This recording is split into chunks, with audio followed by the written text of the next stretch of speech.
all heard how sleep is super important for everyone, but for a thyroid warrior, it's even more important. So one of the things that I struggled a lot during my thyroid journey was getting really good sleep. I would get to the end of the day and I would be so thoroughly exhausted that you would think I would sleep very well, and then I would lay there all night long wide awake and I couldn't sleep very well. And it became a vicious cycle. So when we have hypothyroidism, our sleep can absolutely get disrupted, and a lot of times it's a connection to our adrenals. And then when we don't get enough sleep, unfortunately, it can even slow our thyroid down even more, because the thyroid's not getting enough time at nighttime to heal and nourish. And we're not getting enough rest and repair during the night then if we're not getting our sleep. So it just becomes this really, really big vicious cycle. So I want to share with you some of my favorite tips that have personally helped me on my own thyroid journey and what I tell my clients to help them get a restful night of sleep.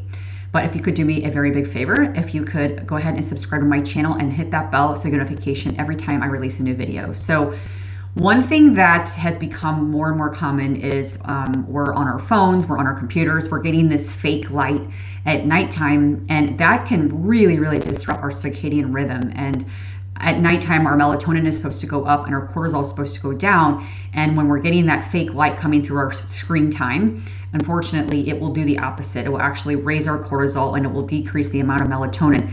That's going to drastically affect our sleep. So be very mindful with your screen time. I actually recommend to use blue light blocking glasses. I wear them all the time. I wear them at nighttime if I'm going to be on my phone, even sometimes if I'm watching TV and it's getting a little bit later than normal for me, I would definitely have them on. So that can be a really, really good thing. I think everyone should wear them or use them, or at least minimize the screen time as much as you can. But when you have thyroid disease, it's really, really important. Another thing that can be super helpful is to take a magnesium supplement at nighttime.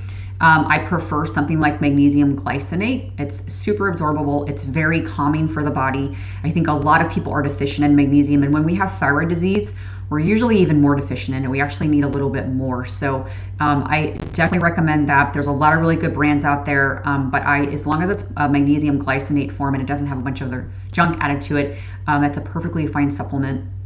Something else that I do every single night at bedtime is I do some journaling and some reading. It's always calming for me. Every time I've been able to just sit down and just write. And a lot of times it's just free writing. Sometimes maybe it is some prompts and things that I have, but a lot of times it's just free writing. I'm writing about how my day was. I'll do a little bit of reading as well. That's always just so calming for my body. And I literally do it every single night. Meditation and breath work is something else that's really good. Even tapping, because there's a lot of tapping meditations. I don't know if you've ever heard of tapping, but you're like tapping through different points, and they're acupressure points, and they're really, really good for calming. You can do tapping for a lot of different things, but they do have some sleeping meditation versions of it that work well. And then obviously, like I said, meditation and breath work, it works great for we just want to calm the body. We want to calm that nervous system from being so revved up, and we want to improve the activity of our parasympathetic nervous system. So sympathetic nervous system needs to get calmed down, and we want the parasympathetic to kind of start taking over at nighttime. And so it's a great way to do it. I would be very mindful as well, skipping that nightcap. Even alcohol at night, it can be really, really hard on the body, and it will wake you up. Remember, alcohol has to go through our liver, and our liver is going to get really active at nighttime. That's going to wake you up at nighttime. So I would be very mindful of that as well. I personally don't have any alcohol at all. It's just easy for me to keep it out. But I definitely would skip having caffeine as well, because that's going to really disrupt the circadian rhythm. And even if you're overdoing caffeine throughout the day, that can really disrupt our sleep as well. So think about looking at, am I having caffeine? How much am I having? I personally don't have any at all. I just don't feel good with it. I can have it at 5 o'clock in the morning, and it will definitely disrupt my sleep at night, the next night. So it's really crazy how I just don't metabolize caffeine very well. And a lot of people with thyroid disease have a hard time with it. And again, catch-22, because a lot of times we're so tired with hypothyroidism and Hashimoto's that we actually need caffeine. But I always work with my clients to improve that circadian rhythm so that you don't have to rely on caffeine. So again, that's where like testing and things like that can come into play and help you with that. But one other thing that I really wanted to talk about is when we're eating our dinner. So a lot of times people are eating dinner at certain times, and so let's say you're eating dinner at like 4 or 5 o'clock, and then you're not going to bed till like 9 or 10 o'clock at night. that's a pretty big window to still be awake and not have any food in you. So sometimes you'll need that bedtime snack. I don't recommend a bedtime snack for every single person. I personally don't need it anymore. I used to, but my dinner is usually about 5 or 6 o'clock at night. So, and then I'm headed up to bed by 8 o'clock. So that's a great window of time for me, and that works fantastic. But if I was eating dinner earlier, let's say I was eating dinner earlier at 4, I probably would absolutely need to have like a little bedtime snack. What I recommend is that you don't have your big like dinner. You want that to at least be 2 hours-ish before you go to bed. That works fantastic. If it's sooner than that, then you need to throw in a bedtime snack. And that bedtime snack, again, I would have it maybe like an hour, half hour before you go lay down, because you want digestion to start before you lay down.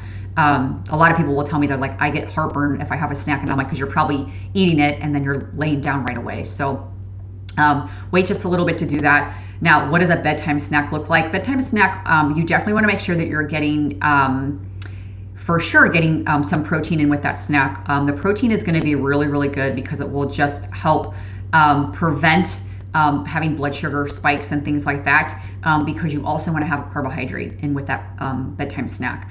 But if we have too much carbohydrate, we can have that spike. So the combination of the protein and carbohydrate, the carbohydrate is going to give you the blood sugar at night so that you don't wake up, but B, the protein is going to help it so that it actually is being stabilized and you're not going too high, too low. Sometimes I'll even have people throw in, and I've done this myself, a little bit of sea salt with that snack as well, because the sea salt can help reduce stress. It can keep your body temperature and your pulse regulated at night as well. So throwing a little bit of sea salt with that snack can be very helpful as well. And again, I will do this if I'm going to bed a little bit later, or my dinner is super early. I definitely will have to have a bedtime snack, or I will wake up because my blood sugar is waking me up from that because it's dipping too low, and cortisol will get released and it will wake you up. So that's kind of my tip with that. Another thing to consider too, and this is what I do with all my clients, is I do a Dutch test. The Dutch test is a dried urine test, and it will look at your cortisol pattern. And so we can see, like, if cortisol is going up at night, then we need to investigate why is your cortisol up at night, or maybe you have low melatonin. Sometimes minerals can also be really, really off. If our sodium's completely depleted, or magnesium's completely depleted, that will throw sleep off as well. So testing is a really important piece too. So let's say you're doing all the other suggestions that I've given you, and you're like, I'm still struggling with this. Then it's time to really start looking into testing. And so that's why I do all that with my clients as well, to hone in on why we're having disruption of sleep. So I hope these tips help you. Let me know if there's any other questions you have with this.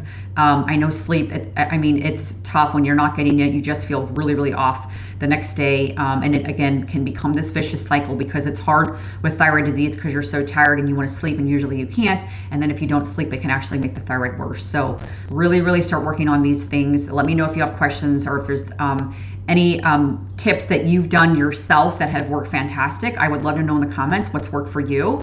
And I will see you on the next video. Bye.